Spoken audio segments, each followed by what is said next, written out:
Bayangkan sebuah pagi yang tampak tenang, ketika seorang jenderal elit negara berangkat menjalankan tugas rahasia. Tidak ada tembakan, tidak ada perang, hanya jalan raya yang seharusnya aman. Namun siapa sangka, di tengah kota, perjalanan itu dihentikan secara paksa oleh mereka yang seharusnya menjaga hukum. Sebuah penutupan jalan, sebuah uang bayaran, dan satu kalimat arogan yang memicu badai besar. Emosi memuncak, harga diri diuji, dan satu keputusan kecil mengubah nasib banyak orang. Telepon rahasia pun berdering, rapat darurat digelar, dan kebenaran perlahan terbongkar. Ini bukan sekadar cerita tentang jalan raya. Ini adalah kisah ketika kekuasaan bertabrakan dengan integritas. Tonton sampai akhir, karena penyesalan selalu datang terakhir. Jangan lupa like dan subscribe agar dapat melanjutkan cerita ini. Di pagi hari yang cerah, sinar matahari menyelinap perlahan melalui celah gorden kamar seorang jenderal Kopassus bernama Wito. Udara terasa sejuk, namun entah mengapa dada Wito terasa berat sejak ia membuka mata.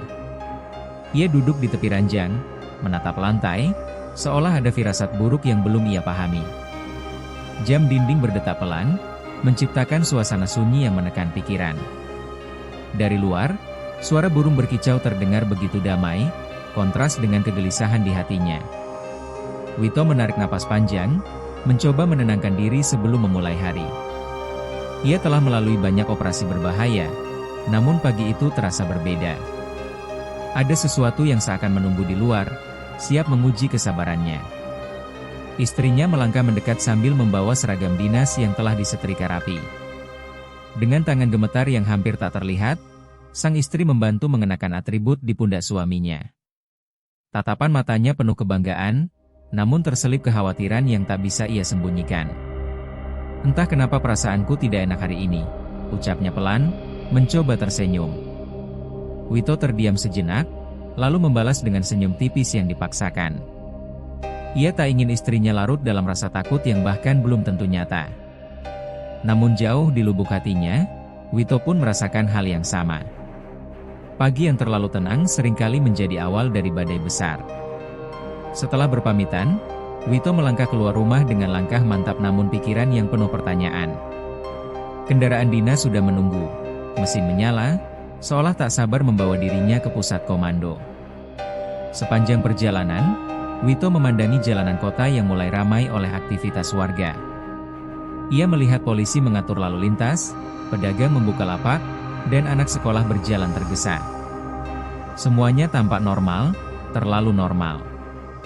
Namun Wito tahu, ketertiban di permukaan seringkali menyimpan kekacauan yang tersembunyi. Pikirannya melayang pada tanggung jawab besar yang ia emban hari itu. Sebuah tugas penting menantinya, dan sedikit saja kesalahan bisa berdampak besar bagi negara. Sesampainya di pusat komando, suasana langsung berubah drastis. Wito dipanggil secara khusus ke ruang Panglima tanpa banyak penjelasan. Ruangan itu terasa dingin, bukan karena pendingin udara, tetapi karena tekanan yang memenuhi setiap sudutnya. Panglima menatap Wito tajam sebelum menyerahkan sebuah map tebal bersegel merah. "Ini dokumen penting, sangat rahasia, dan tidak boleh ada gangguan apapun," ucapnya dengan suara berat. Wito mengangguk mantap, meski ia menyadari beban tugas itu tidak sederhana. Ada banyak pihak yang mungkin tak ingin dokumen itu sampai tujuan. Dan di saat itulah, Wito merasa firasat paginya mulai menemukan bentuk. Sebelum meninggalkan ruangan, Panglima menambahkan satu kalimat yang membuat jantung Wito berdetak lebih cepat.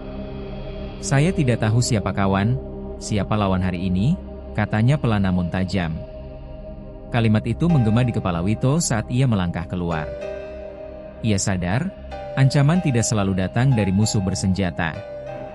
Kadang, pengkhianatan justru muncul dari mereka yang mengenakan seragam yang sama. Wito mengepalkan tangan, berjanji pada dirinya sendiri untuk tetap teguh apapun yang terjadi. Ia belum tahu bahwa konflik besar sudah menunggu di jalan raya. Dan pagi yang cerah itu perlahan berubah menjadi awal dari ujian terbesar dalam hidupnya. Rombongan kendaraan dinas Jenderal Wito melaju meninggalkan pusat komando dengan formasi rapi dan kecepatan terukur. Sirene tidak dibunyikan, karena misi ini menuntut kehati-hatian dan tidak menarik perhatian berlebihan. Wito duduk tegak di kursinya, matanya tajam menatap jalanan di depan. Kata-kata Panglima terus terngiang di kepalanya, tentang kawan dan lawan yang tak lagi jelas batasnya. Lalu lintas mulai padat ketika mereka memasuki ruas jalan utama kota. Klakson bersahutan, suara mesin bercampur teriakan pengendara yang tergesa. Semuanya tampak normal, hingga tiba-tiba laju rombongan melambat drastis. Beberapa meter di depan, jalan raya terlihat ditutup secara sepihak. Beberapa oknum polisi berdiri melintang, memberi isyarat agar semua kendaraan berhenti. Wajah mereka tegang, nada suara mereka keras, dan gestur tubuhnya sama sekali tidak bersahabat. Salah satu dari mereka mengetuk kap kendaraan depan dengan kasar. "Berhenti." Jalan ditutup sementara, teriaknya tanpa basa-basi. Wito membuka pintu dan turun dengan tenang, meski dadanya mulai bergolak. Ia memperkenalkan diri dengan sopan dan menjelaskan bahwa mereka sedang menjalankan tugas negara yang tidak bisa ditunda. Namun alih-alih mendengar, polisi itu justru menyeringai sinis. "Tunggu saja, ada rombongan motor gede mau lewat," katanya dengan nada meremehkan. Kalimat itu seperti tamparan keras bagi Wito dan seluruh rombongan. Wito mencoba menahan emosi dan kembali berbicara dengan kepala dingin. Ia meminta jalan dibuka sebentar saja, cukup untuk rombongannya lewat. Namun salah satu polisi lain mendekat dengan wajah merah dan suara meninggi. "Saya bilang tunggu. Jangan sok kuasa di sini," bentaknya sambil menunjuk dada Wito. Anak buah Wito refleks melangkah maju, tangan mengepal, mata menyala menahan amarah. Suasana berubah tegang dalam hitungan detik. Pengendara lain mulai memperhatikan, beberapa merekam dengan ponsel mereka. Udara terasa panas, bukan karena matahari, tetapi karena ego yang saling beradu. Satu kesalahan kecil saja bisa berubah menjadi bentrokan besar. Dalam ketegangan itu, Wito melihat sesuatu yang membuat hatinya semakin panas. Ia menangkap percakapan singkat para oknum polisi itu, tentang bayaran dan orang penting yang harus diloloskan. Saat itulah semuanya menjadi jelas. Ini bukan soal pengaturan lalu lintas, melainkan soal uang dan kepentingan pribadi. Rahang Wito mengeras, matanya memerah menahan kemarahan. Ia sadar, jika ia memaksakan kehendak, situasi bisa semakin kacau dan misi terancam gagal. Dengan berat hati, ia memberi isyarat kepada rombongan untuk mundur. Keputusan itu terasa pahit, seperti menelan harga diri sendiri di depan publik. Rombongan pun memutar arah, meninggalkan jalan itu dengan perasaan campur aduk. Di dalam kendaraan, suasana hening mencekam. Tak ada yang berani bicara, hanya suara mesin yang menemani amarah yang tertahan. Wito menatap keluar jendela, tangannya bergetar saat menggenggam ponsel.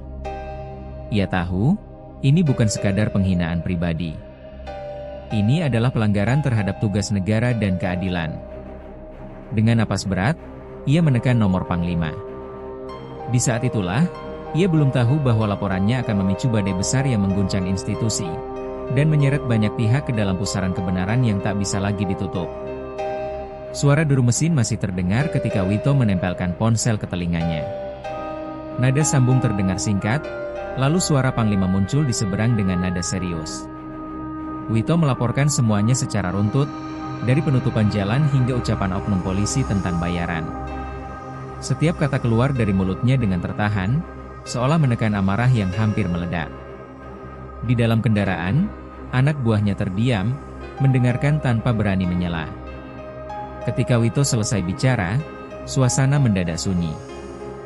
Beberapa detik berlalu tanpa suara apapun. Lalu Panglima menarik napas panjang, dan dari nada suaranya, Wito tahu sesuatu yang besar akan terjadi. "Ini sudah kelewatan," ucap Panglima dengan suara dingin yang menusuk. Amarahnya tidak meledak dalam teriakan, justru terkunci rapi seperti pisau tajam. Ia menanyakan detail lokasi, waktu, dan ciri-ciri oknum yang terlibat. Wito menjawab satu persatu dengan tegas dan penuh tanggung jawab. Panglima menegaskan bahwa laporan ini bukan perkara kecil dan tidak akan ditutup begitu saja. Ia memerintahkan Wito untuk tetap fokus menyelesaikan misi dengan jalur alternatif. Telepon ditutup dengan satu kalimat yang membuat dada Wito bergetar. Kalau benar ini permainan kotor, akan ada yang jatuh hari ini. Kata-kata itu terasa seperti vonis yang tak bisa ditarik kembali. Sementara itu, di markas besar, Panglima berdiri dari kursinya dengan wajah gelap. Ia langsung memanggil staf kepercayaannya dan memerintahkan rapat mendadak tingkat tinggi. Tak ada agenda tertulis, tak ada pemberitahuan panjang. Semua perwira yang dipanggil tahu, rapat dadakan seperti ini biasanya pertanda masalah serius. Ruangan rapat segera terisi, udara terasa berat sebelum satu kata pun diucapkan.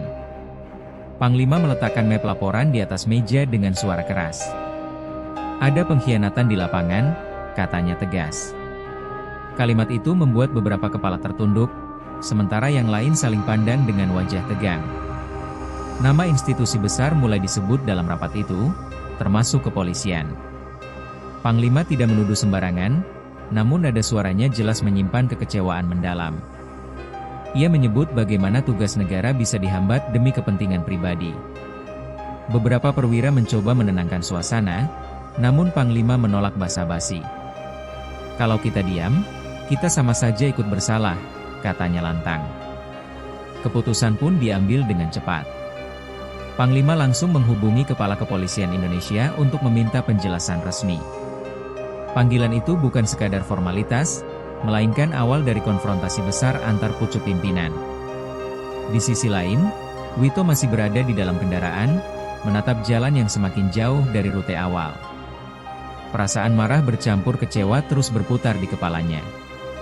Ia teringat wajah polisi yang menyolot dan ucapan tentang bayaran yang begitu ringan mereka lontarkan. Bagi Wito, itu bukan hanya soal dihalangi di jalan, tetapi soal runtuhnya nilai yang selama ini ia junjung. Ia mengepalkan tangan, berjanji pada dirinya sendiri untuk tidak membiarkan kejadian ini menguap begitu saja. Ia tahu, setelah panggilan telepon itu, tak ada jalan kembali. Badai sudah terlanjur dilepaskan. Dan di tengah badai itulah, kebenaran akan dipaksa muncul ke permukaan, apapun risikonya. Rapat darurat digelar dalam waktu singkat di sebuah ruangan tertutup yang dijaga ketat. Panglima duduk di ujung meja dengan wajah keras, sementara layar besar menampilkan sambungan komunikasi dengan pimpinan kepolisian. Tidak ada senyum, tidak ada basa-basi, hanya tatapan tajam dan napas yang ditahan. Suasana terasa menekan, seolah satu kata salah bisa memicu ledakan besar. Panglima langsung menyampaikan kronologi kejadian di lapangan dengan suara tegas dan datar. Setiap detail disampaikan tanpa dilebihkan, namun cukup untuk membuat ruangan menjadi sunyi.